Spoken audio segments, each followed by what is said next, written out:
सौ स्वप्नाली दिलीप पाटील, मुख्याध्यापिका united English school, Parshuram education सोसायटीच्या युनायटेड इंग्लिश स्कूल चिपळूण या प्रशालेमध्ये राम संस्कार मुलांवर झाला पाहिजे.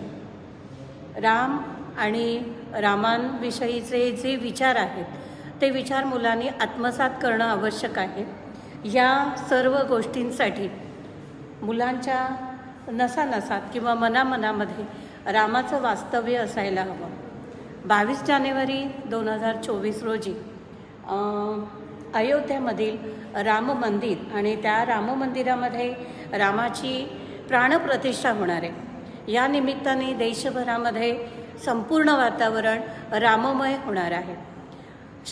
पातळीवरील शाळांमध्ये वातावरण राममय होणं आवश्यक आहे आणि यासाठी रामाची प्रतिकृती रांगोळीच्या माध्यमातून तयार करावी असं आमच्या शाळेतले जे कला शिक्षक आहेत श्री कदम सर यांच्या मनामध्ये आले आणि त्यांनी आपल्या शाळेमधील विद्यार्थ्यांना घेऊन आपले जे धान्य आहेत या धान्यांच्या मदतीने किंवा सहाय्याने रामाची प्रतिकृती इथे काढलेली आहे.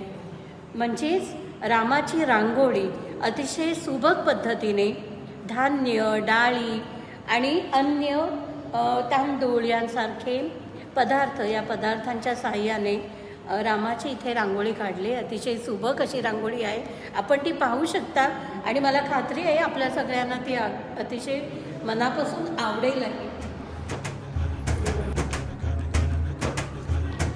कडधान्य तू बनवलं नाही?